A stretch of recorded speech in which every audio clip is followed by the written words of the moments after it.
Good evening, TEDxers. As you heard Sheri say, I am a superhero. And the idea here is to share ideas worth sharing and to make a core impact. So I could talk to you about spoken word and the process of poetry and all of that type of thing, but I should tell you, you can see me at other events, www.spokenpurpose.com, but that's not what today is about. Today, again, is about making a core impact. And as I told you before, you may not believe it, I do have on somewhat of a cape here. I am a superhero. Superheroes, supernatural. I would not be able to complete or accomplish the things that I do without God's help.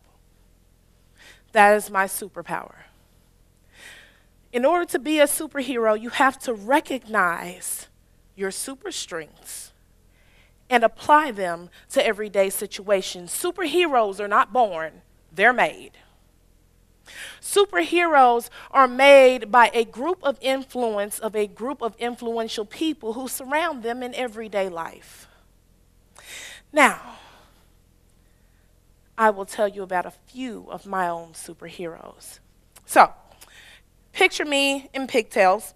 Well, not so far, but yeah, pigtails, little girl about yay high, going to kindergarten. And I go into class, and my music class teacher greets me. She's a sizable woman, about, yay me, a little bit older, sits in a chair, captivates a group of kindergartners. We sit there and we go in awe of her. Short hair, dark skin, and every day you come to class, she says, Jumbo, which is a greeting in Swahili. Did kindergartners know Swahili? After we left that class, we did. Every day she greeted us with a smile and with love and with this Jumbo. And all I could ever think was Jumbo, which was a great big smile. I was great. So fast forward a few years. And I have to speak at Truist Elementary because they have invited an organization that I'm working with to come in and do some things with their Martin Luther King celebration. I said, great! You know, they wanted a speaker. They wanted the children to do what they're doing, but they wanted a speaker. So I'm the main event. And I walk in, and I'm running around getting things ready and together and helping the organization and doing this and doing that, and I'm very important. And I'm at the back of an auditorium. Now picture this auditorium. It's a big place with entrance doors on the side here, on the side there, at the back. And I'm at the back, and I hear, Jumbo! I turned into a puddle of ooze. Now, of course, I was the main event. I mean, the children are the main event, but of course we like to think we're the main event, so I was the main event. And I heard this Jumbo! And I said, ah! And I ran around the side. And I said, there she was. And I ran around the other side. Of course, I'm in heels. And I'm running around a school like a kindergartner. And I finally see her coming off the stage. She wasn't standing. She was sitting in a rolling chair, and she wasn't doing pretty good walking.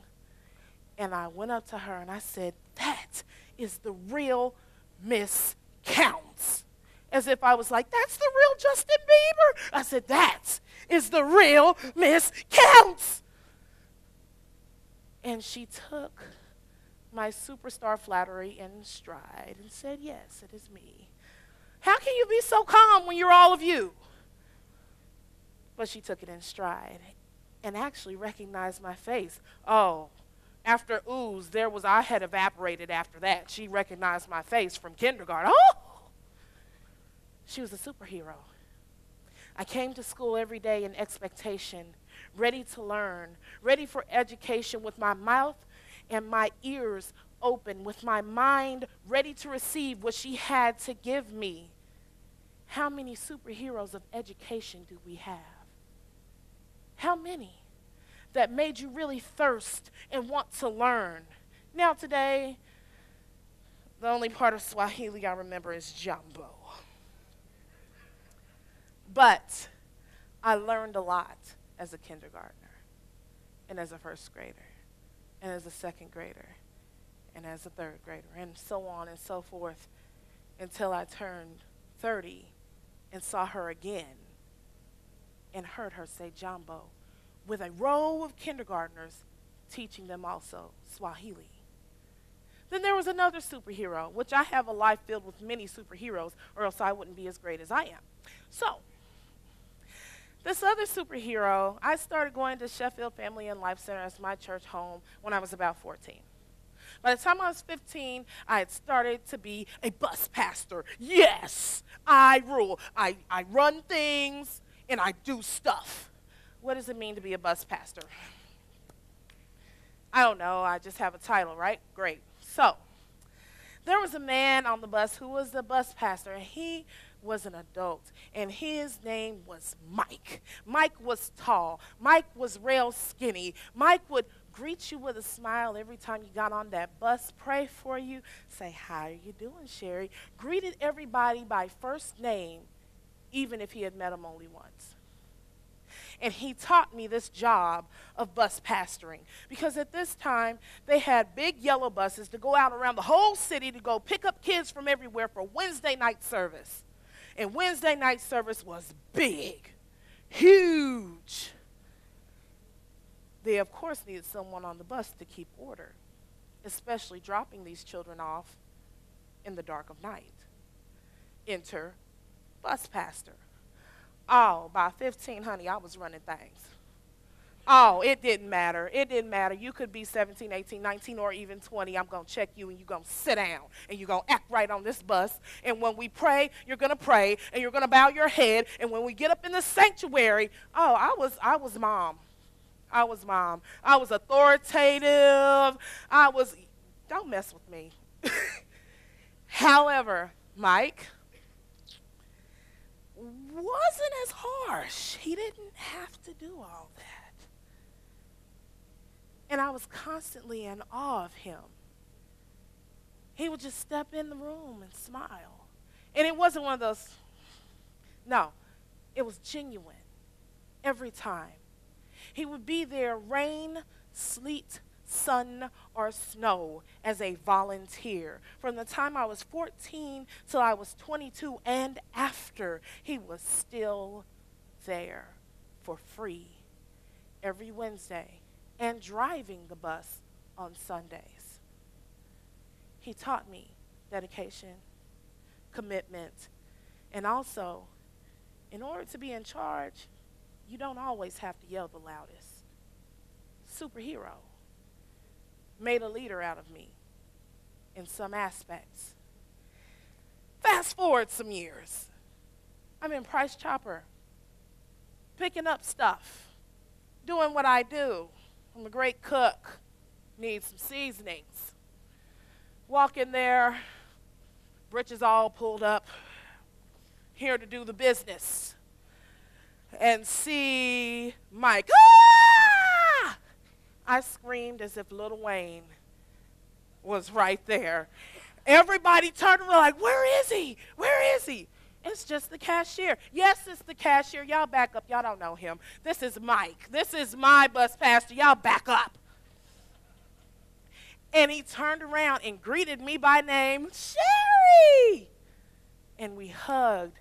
And he took time to talk. And I know y'all, whoever was in the line hated that experience, but hey, he's one of my superheroes. And I can go down the list naming superheroes, my husband. I have aunts. I have many other teachers, but there's one in a particular piece of poetry that I'd like to share with you. And, it goes a little something like this.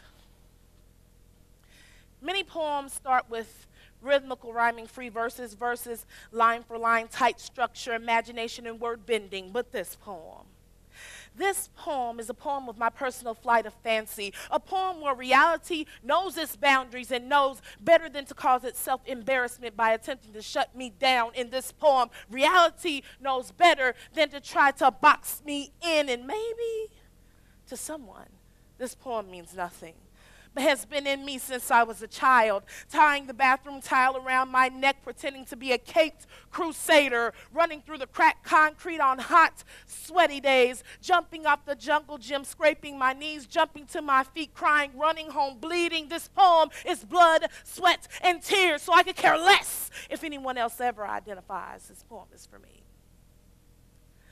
This poem is about what my mom and my God created me to be. I'm a freaking super cool, super awesome, karate chop, Ralph Macchio, high jumping, kick, scientific superhero.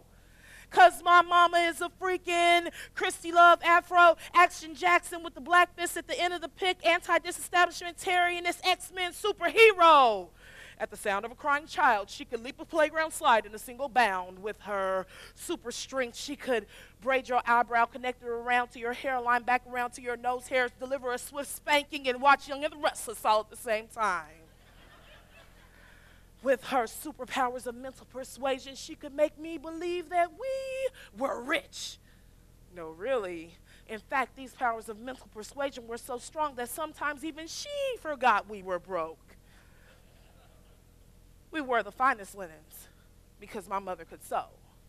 Had a mind to revitalize thrift store skirts, shirts, and ties into the latest fashions. We ate at the best gourmet restaurants because she could cook. We indulged in the most elite entertainment because for hours I had to practice on that kitchen floor to that Michael Jackson Bad CD and those tap shoes. Kickball change, doom, doom, doom, doom, doom. Who's bad? Me.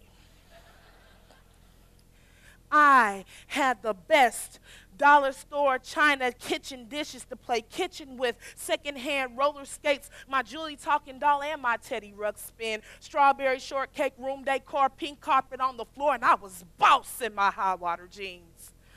Jerry curl and wooden beads, snaggletooth, custom-made Easter fit, dig it. I traveled to different worlds, reading rainbow style, via book passage and playground. Didn't have any video games, but I did have Scrabble, dominoes, Parcheesi, spades, solitaire, even had a Commodore 24 VIC-20 with whack-a-mole and cassette tape games. I had nearly nothing, but almost everything because my mama had superpowers.